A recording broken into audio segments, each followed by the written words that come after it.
Quran, which has verses saying that the Quran was shredded.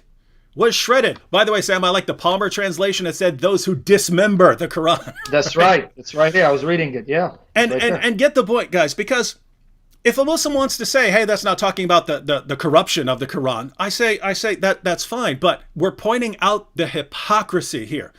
If that had said gospel instead of Quran, or if it had said Torah instead of Quran, every Muslim would go to this and say, you see, corruption. This is affirming corruption. But since it says the Quran was the book that was shredded, the Quran was the book that's dismembered, it has nothing to do with the corruption of the text and can't possibly refer to the corruption of the text. Do you see this?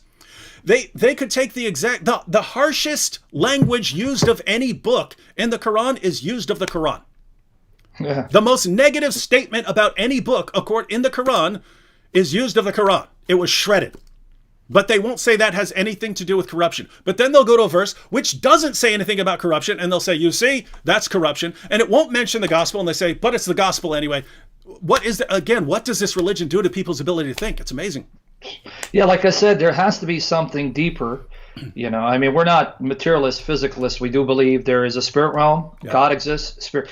You got to see that there's something diabolical, evil, that is oppressing people from seeing the truth of the gospel of Jesus Christ. So really it is spiritual, and we need to just pray by the power of the Holy Spirit that the Holy Spirit will break their shackles from this demonization, because what can it be if not Satan trying to blind them from their only hope of salvation, Jesus Christ, the Son of God, who loves Muslims and died for their salvation. Derek in the chat says what verse affirms that the Quran was shredded? That's Surah 15 verses 90 to 91, but some of the translations make it clearer than others.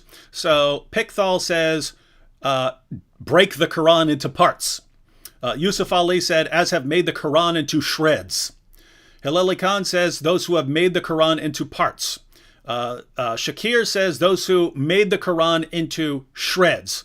Arbery says who have broken the Quran into fragments, and Palmer says those who dismember the Quran. Dismember the Quran. So guys, keep that passage handy. If you have a Yusuf Ali Quran or one of the Qurans that give the translation, keep that handy. And when Muslims start going to some of these passages and saying, you see, this verse that doesn't mention the gospel and says nothing about corruption is actually Allah speaking very clearly about the corruption of the gospel. You say, well, you have a much more clear verse here that says the Quran's been shredded. What's that mean? It means nothing. And hopefully that will help you expose the hypocrisy. See, that's the surprise, David. Surprise. Oh, man. Dude, surprise. My goodness, you're not getting the surprise. All right.